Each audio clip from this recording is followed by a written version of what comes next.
Buenas tardes, nos acompaña el presidente Ernesto Pérez Valladares, el doctor Ernesto Pérez Valladares. Le damos la bienvenida aquí a Radio Panamá. Doctor, bienvenido. Muchas gracias, ustedes siempre.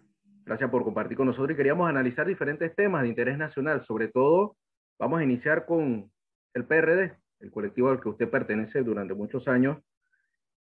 ¿Cuál es el panorama o el futuro que usted le vislumbra al PRD? Bueno, es muy difícil, uno no tiene una bolita de cristal para predecir el futuro, ¿no? Pero, a ver, como todo verdaderamente es relativo, uno tendría que juzgar el futuro del partido comparado a los otros partidos. Y si ese es el juicio, yo creo que entonces nosotros tenemos una muy buena oportunidad de salir adelante en las elecciones próximas. Eso en el tema electoral. Otros temas, claro, hay otras situaciones, hay otros puntos de vista míos, por ejemplo. Pero si usted te refiere particularmente al tema electoral, pues yo creo que siendo un partido con esa cantidad de miembros, con el deseo de seguir gobernando, con las posibilidades de lo que se ve en las alternativas, pues yo creo que la candidatura del PRD podría tener una muy buena opción de salir ganadora en la próxima elección. ¿Cree usted que el vicepresidente sería una buena opción, Gaby Carrizo? No tengo duda, mira, para despejar cualquier noticia que se vaya a entender mal, yo apoyo a José Gabriel Carrizo. Si él es el candidato del PRD, cuenta 100% con mi apoyo, sin ninguna duda. Así es que yo creo que eso te responde perfectamente bien la inquietud, ¿no? Pero lo apoyaría por ser candidato del PRD o porque está convencido de que puede ser una buena alternativa. Porque yo creo que un hombre joven que ha recogido una experiencia valuable en estos 5 años de vicepresidente, porque comparado a las opciones que se ven por allí de otros partidos, indudablemente es el mejor. Oiga, y dentro del PRD, vamos a adentrarnos en ese tema, hay varias corrientes. Hay una corriente estructura y resistente a torrijista, están las de los diputados, está el tema de Pedro Miguel González. ¿Cuál sería el escenario para esas elecciones a lo interno de este colectivo, con tantas corrientes? Bueno, yo no sé si son corrientes, si la forma de calificarlas es corriente, porque verdaderamente lo que nos debe unificar es una sola doctrina y una sola propuesta. Quizás eso es de lo que nos hace falta. Sí. Dicho eso, lo que sí yo entiendo que hay 3 grupos que les interesaría participar mayoritariamente en el Comité Ejecutivo Nacional. Uno que está liderizado por el actual secretario general, el otro que está liderizado por el presidente actual, por Benicio, y el tercero que es una propuesta que nace, supongo yo, que del Ejecutivo. Y si en ese escenario a mí me parece que es muy probable que de aquí al 15 de mayo, que son las elecciones, haya una recomposición de la propuesta con algunas personas que desistan del cargo para abrirle la posibilidad a otros compañeros. ¿Saldrá reforzado el colectivo con este proceso a pesar de todas esas diferencias? Tú sabes que siempre ese es uno de los grandes problemas de las primarias y de la democracia interna de los partidos, no solamente el mío, de cualquier partido.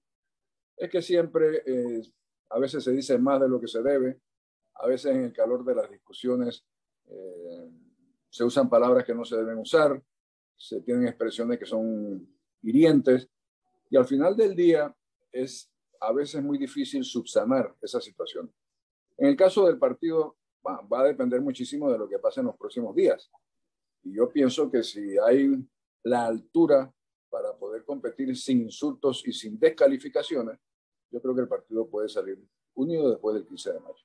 No habrá problema si son los diputados los que controlan el CEN y pueda tener una manera, presionar un poco al Ejecutivo en ese sentido.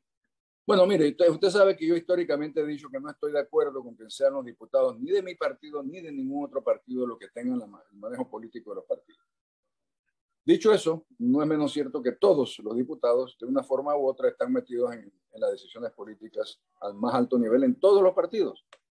Así que yo en lo personal no tengo absolutamente ninguna recriminación personal contra ningún diputado. Algunos serán más amigos que otros simplemente no gustan de mí, lo cual es perfectamente normal. Pero sí creo que hubiese sido mucho más saludable, no solamente para el PRD, sino para otros partidos, que se mantuviera el tema legislativo y el tema de la Asamblea y el tema de las pretensiones de los diputados y su relación con los ejecutivos se mantuviese al margen de los objetivos partidarios. Ese no es el caso, pero eso no significa que yo haya cambiado de parecer. Yo sigo pensando que los mejores intereses nacionales estarían representados de la forma como estoy planteando, que no hubiese diputados en la dirección de los partidos. Hasta hace poco los diputados habían aprobado un proyecto para evitar la revocatoria de mandato del partido político. ¿Cree usted que actúa bien el presidente al vetar parcialmente sobre todo ese artículo? Yo creo que sí. Yo creo que eso nace del problema que tiene una diputada y su grupo por haber desconocido a la dirección de su partido. Entonces ese es un proyecto de ley que tenía nombre y apellido y que no necesariamente ayuda ni mejora las instituciones democráticas ni las instituciones de la Asamblea. ¿Cómo ve el expresidente Valladares a los independientes de cara a las próximas elecciones? ¿Son una alternativa a tomar en cuenta? Bueno, hombre, por supuesto tienen todo el derecho de participar. Creo que es muy difícil pretender ganar la presidencia de la República sin una estructura partidaria, al punto que, bueno, algunos de ellos ya se convirtieron o se están convirtiendo en partidos políticos. Así es que esa posición antipartido en una democracia a mí me parece que no es una posición correcta. Yo creo que uno pudiera aspirar a que los partidos tuvieran mejor manejo, a que tuvieran objetivos más claros, a que no solamente fueran intereses personales, pero ser antipartido a mí no me parece que ayuda en lo más mínimo a lograr un perfeccionamiento de nuestra democracia. ¿Qué evaluación haría de Ricardo Lombana como candidato? No va para ningún lado, esa es mi evaluación. Ok, Rubén Blades, que ha sonado también y ha aparecido en los últimos días. Rubén quisiera ser candidato por Brooklyn, yo creo, porque aquí en Panamá como que no vive, ¿no? No sé. Okay. Y aparece eventualmente. Aparece eventualmente. Y a la izquierda, ¿qué escenario jugaría en la política? Lleva muchos años postulándose, participando. No hemos llegado a ese punto donde la izquierda podía representar un adversario político o una opción política. Bueno, adversarios políticos lo son. Opción yo creo que no lo son. Y no porque nosotros seamos mejores o peores, es simplemente porque el pueblo panameño no rechaza las propuestas de la izquierda radical, con lo cual se han identificado muchísimos de los candidatos históricamente de izquierda en el país. El Partido Comunista, los otros grupos europeos de izquierda que existen en el país.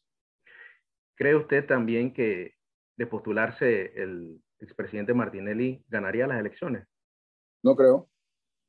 Yo creo que se encontraría con una pelea muy grande, con una situación muy difícil, y él debe meditar mucho qué es lo que va a hacer con su vida, porque tener a sus dos hijos presos y él acusado no es como lo óptimo para pensar en candidaturas presidenciales, ¿no? ¿Tiene usted alguna diferencia con él? ¿Mantienen todavía? Sí, como no, Ricardo Martinelli me mantuvo a mí una persecución en lo personal y a mi familia. Conmigo no me importa, yo soy un político, si él hace una cosa yo le respondo, pero se metió con mis hijas y con mi esposa, y eso para mí es imperdonable. También quería hablar sobre su evaluación del Ejecutivo. ¿Cuál es, a su parecer, el mejor ministro? Y también que me comente cuál sería el peor ministro. No, yo, en eso no voy a entrar. Sí te voy a decir que hay ministros muy capaces y muy buenos. Sí. Yo creo que el ministro de Economía y Finanzas es un hombre muy capaz y muy bueno. Creo que la canciller ha hecho un extraordinario trabajo. Hay otros que, bueno, hay muchos huecos en la calle y hay otras cosas que quieren mejorarse. Pero calificación de mejor y peor, no, eso le corresponde al presidente Cortizo. Ahora, ¿qué le aconsejaría usted al presidente Cortizo para... Les tocó un escenario difícil por la pandemia y eso hay que reconocerlo, no podemos dejar esa realidad de lado.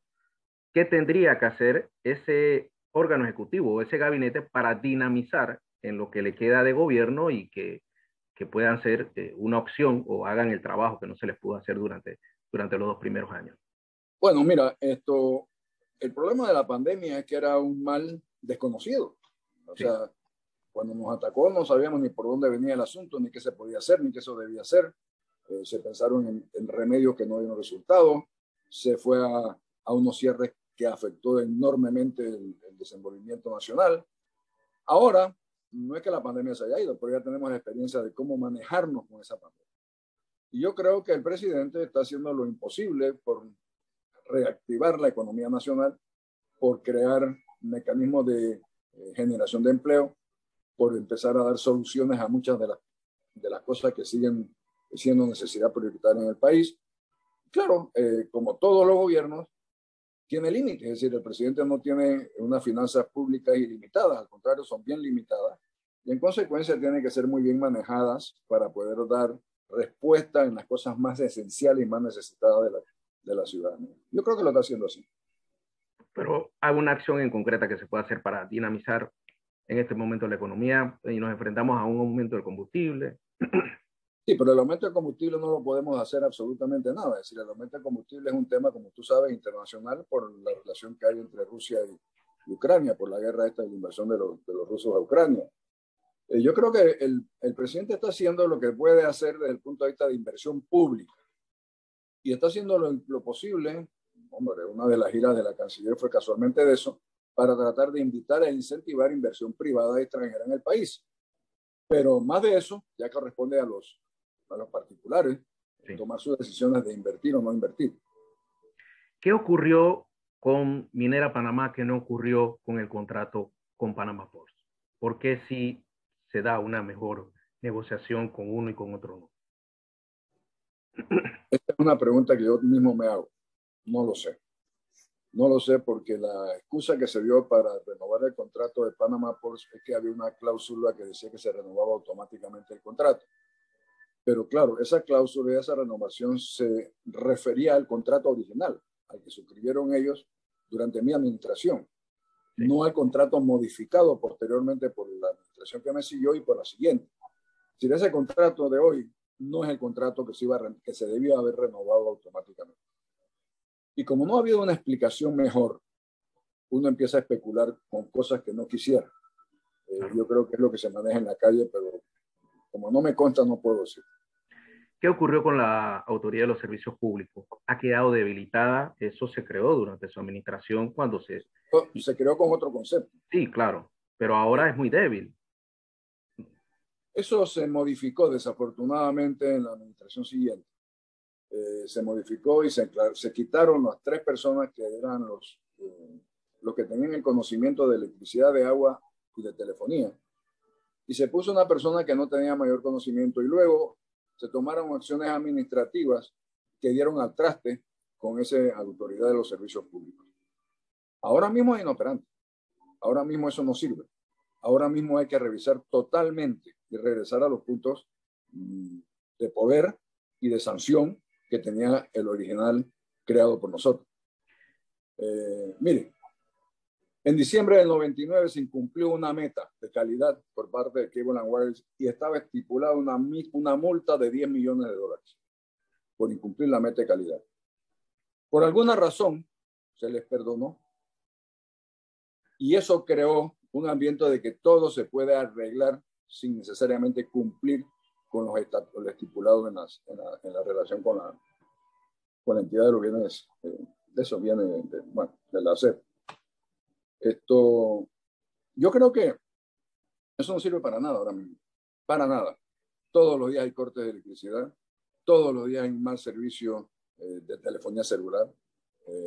O sea, las quejas son permanentes, los daños son increíbles y no hay de ninguna forma una autoridad que interponga o autoridad, valga la redundancia, para corregir las cosas que se están haciendo mal. Yo le puedo decir por mi experiencia personal, o sea, yo en mi casa, o sea, que yo soy boqueteño, tengo mi casa en Boquete, yo pasé 3 días sin electricidad porque una rama rompió un cable. No hubo forma de que se arreglara si no es por un amigo de un amigo que intervino para que fueran a arreglar. Eso no puede ser así. Nosotros no podemos seguir pagándole la ineficiencia y la incapacidad a estos prestadores de servicios públicos. Oye, y ahora que se da lo de Digicel, que asegura que no se le garantiza el tema del libre mercado, de la competencia, ese era el escenario que usted planteaba a futuro cuando creaba la diferente... Nosotros lo que planteamos era competencia entre los diferentes prestadores de servicios, tanto de telefonía móvil como de celular, como de fija, como incluso nosotros vislumbrábamos que el usuario grande de electricidad pudiera contratar directamente con el distribuidor que quisiera, en una especie de mercado de competencia. Eso se desfiguró. nuevamente te lo digo, con las administraciones que siguieron a la mía, cambiaron el sentido de todo lo que se había hecho y lastimosamente al día de hoy pues no hay competencia, hay una serie de movimientos oligopólicos y esta gente se sintió que eran los más chiquitos en el tinglado y prefirieron tirar la toalla. Claro. Bueno, es parte también, tú sabes que eso es parte de lo que pasa en los mercados y en las empresas privadas. Oiga, doctor, ¿cómo va su tema legal con el diario La Prensa?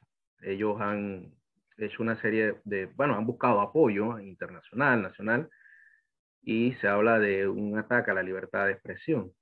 No, yo no tengo un ataque contra la libertad de expresión, ninguno. Y ellos lo saben perfectamente bien. Ellos se están escudando en ese supuesto ataque a la libertad de expresión que no se refiere a mí, se refiere a otros. Y meten en ese el tema de la mentira que me inventaron a mí pocos días antes de la audiencia preliminar para tratar de influir al juez. E incluso en ese momento se les demostró que era mentira lo que decían, que era una cuenta que había movido 100 y pico de millones de dólares entre Panamá y una de las islas, que esa cuenta no era mía, que era una cuenta entre corresponsales o entre sucursales de un banco. Y no quisieron aclararlo. Posteriormente, yo les dije, les mandé a decir para solicitud de una persona, le dije, mira, yo no tengo problema, hagan una excusa pública. Y subsanamos el tema. Y la respuesta del presidente de la prensa en ese momento fue, el diario La Prensa no hace excusas públicas. O sea, hay una prepotencia impresionante. Y de la única forma que uno puede salvaguardar su inocencia, su nombre, es de la forma como lo hemos hecho. Yo no tengo ningún problema con que ellos escriban lo que les dé la gana. Lo único que yo exijo es que sean responsables de lo que escriben. Se mantiene usted ser responsable de lo que escriben, la única manera de asegurarse es lo que dicen, tomándoles activos para que sepan que si ellos pierden, pierden ese dinero. Doctor, cambiando de asunto, ¿cuál cree usted que en esta era democrática han sido los personajes que más daño le han hecho al país? Oh, la lista es larga. Yo creo que hay muchos, algunos porque actuaron mal, por interés propio, otros por estupidez, porque no tenían una propuesta, no tenían un programa, no tenían una visión del país. Pero yo no quiero atacar a nadie, pero mira, hay gente presa. Y ese es un daño muy grande. Pero hay daños peor. Hay daños como, por ejemplo, alimentar el clientelismo. Hay daños que han podrido la fibra de la sociedad panameña. Porque si no hay para mí, no hay para ti. O como decía un diputado, el que no da, no va. ¿Te acuerdas de eso? Sí, sí, y recientemente salía una que hay para mí. ¿Qué hay para mí? Bien, Entonces, eso ha dañado la institucionalidad democrática del país. Porque se supone que los ciudadanos tienen un grado de formación, un grado de interés político para actuar de la mejor forma para el país. Pero si tú lo que tienes es clientelismo, sí, entonces pasa lo que está pasando. Es decir, si no hay para mí, no hay para ti, no voy contigo. Y si no me das, a lo mejor tampoco voto contigo. Y si me das, tampoco sé si voy a votar contigo. Es decir, se ha creado un ambiente que empezó hace algunas administraciones. Este no es problema de esta administración. Y que ha dañado verdaderamente la institucionalidad democrática del país. ¿Sabe? Y sobre todo el tema del narcotráfico. Te escuchábamos a la administración pasada decir que sabían que el narcotráfico estaba en la política, pero al final del día no vemos que nadie hace nada. O sea, es como un secreto, todos lo saben, vemos personas detenidas, vinculadas a políticos. ¿Cómo analiza usted que el narcotráfico se haya involucrado en la política? Eso es una de las cosas más peligrosas que nos está pasando. Y es absurdo que la administración pasada hubiese dicho, nosotros sabemos y tenemos pruebas de que el narcotráfico se infiltró en la política y punto. Y dejarlo allí. Sí, exacto. Ni siquiera escasos. O sea, verdaderamente es envenenar el ambiente político nacional. Y eso es un gran daño. Yo pienso que, mira, nosotros tenemos que hacer una revisión profunda de nuestros códigos. Porque no puede ser que por las miles de apelaciones, de circunstancias, de proceso, se haga lo imposible para que se expiren los tiempos y todo el mundo quede impune. Eso no puede ser. O sea, esa pérdida de credibilidad del órgano judicial, por eso y por otras razones, va creando un ambiente nacional que además del clientelismo, crea un ambiente muy negativo para todos los panameños. Yo creo que hay que hacer una revisión muy profunda de todo el tema. Oiga, ¿y qué opina también hablando se me pasaba, el fallo del Tribunal Electoral sobre a Ricardo Absurdo, Martínez? absurdo. O sea, yo no soy abogado, pero comparto plenamente la posición del magistrado Valdés Escoferi y la posición expresada por la mayoría de los abogados que he oído, que eso no es una materia para el Tribunal Electoral. Se Entonces, extralimitaron. deja pensando inmediatamente, bueno, entonces, ¿por qué lo hicieron? Y la credibilidad acumulada de tantísimos años de ese Tribunal Electoral por ese fallo de esos dos magistrados se perdió, se dañó. ¿Y ahora cómo recomponemos esto? ¿Quién sabe? Vamos a ver qué dice la Corte Suprema de Justicia, que es la última entidad a la cual se le puede apelar, pero el daño está hecho. A la imagen. ¿Qué tiene que ver el tema de la especialidad con el tema de que el señor estaba cubierto por una coyuntura electoral, por un, ¿cómo se llama? Fuero electoral. Por un fuero electoral. O sea, es como traído totalmente de los cabellos, no hace ningún sentido. Y aunque yo no soy abogado, reitero, Sí. oiga, el derecho es lógico. El derecho es lógico, no hay nada ilógico en el derecho. Así que yo creo que es un gran daño el que han hecho esos dos magistrados y ojalá hubiera una forma de salir de ellos con antelación a al finalizar de su periodo. La revocatoria de mandato al alcalde Fábrega, que es del PRD, un proceso democrático, es una Sí, es un persecución. proceso democrático, a mí me parece sin sentido, honestamente, te lo digo, porque es gastar dinero en... Yo no creo que va a ser un triunfo, yo creo que no va a cambiar los votos que tuvo el alcalde Fábrega, los tuvo y ganó. Aquí estamos acostumbrados a que después que yo voto por alguien y no me gusta, quítamelo de encima, que es lo que históricamente se hacía cuando se elegía un señor como Arnulfo Arias, por ejemplo, Sí. que salía con todos los votos y a los 6 meses o al año, toda esa gente se volteaba y iba a la guardia a pedir que lo quitaran. Eso como crea una psiquis nuestra de que si no yo voy a votar por el que quiero, pero si no me gusta, me lo quitan encima. Eso no es así. Cuando los panameños tenemos que empezar a pensar bien qué es lo que queremos y por quién vamos a votar, porque son 5 años que se tiene que aguantar el representante, el diputado, el alcalde y el presidente. Oiga, doctor, y al final constituyente, se habló mucho, fue propuesta de diferentes candidatos. Hay una necesidad real de reformar nuestra constitución. ¿Cuál sería el método, a su parecer, para hacer esto?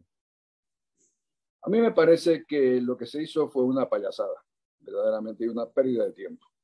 Y entiendo perfectamente bien lo que hizo el presidente Cortizo en el sentido de que esto es lo que ustedes quieren, bueno, se lo pasó a la Asamblea y ahí murió.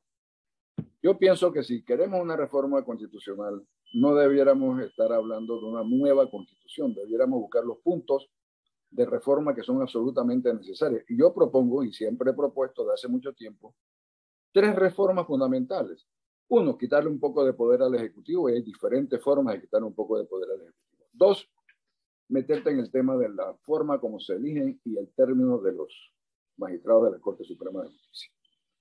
3, el tema de los circuitos electorales, que para mí es el fundamental.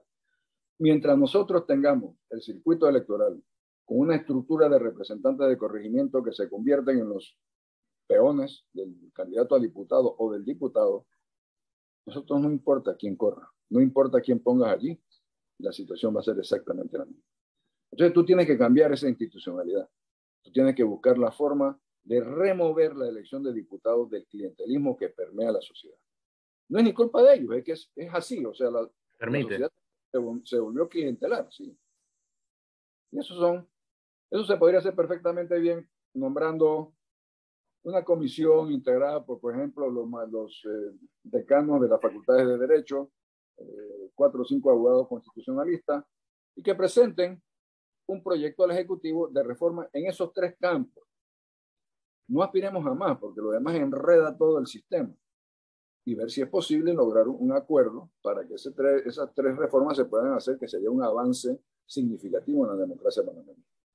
Oye, y en esa reforma hay quienes están pidiendo matrimonio igualitario. ¿Sería un tema a abordar en este momento, doctor? Se congeló. Congeló la... Hola, hola.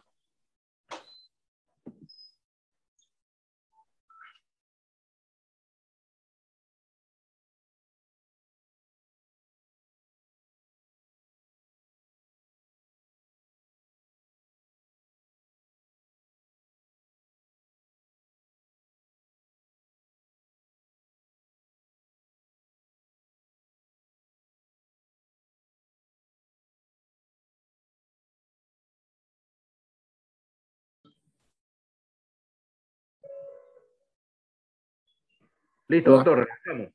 Sí, es que parece que como que se cayó el internet, no sé qué pasó. Sí, sí. Vea, doctor, dame un segundo para que ponga a grabar. Graba.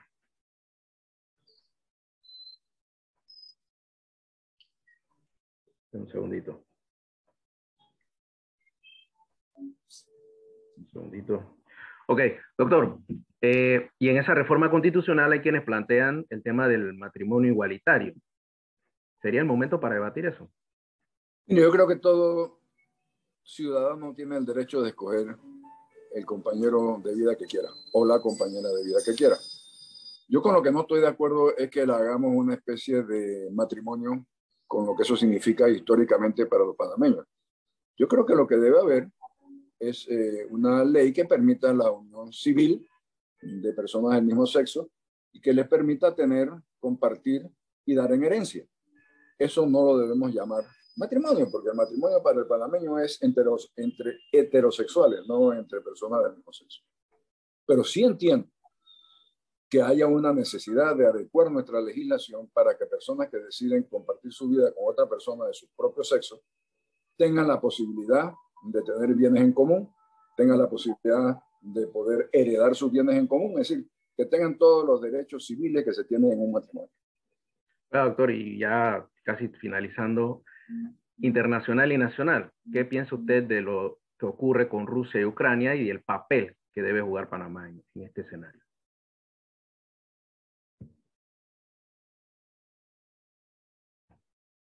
Se le perdí el audio. No le escucho, ¿pae? Pinky, ¿por qué no se escucha? Segundito.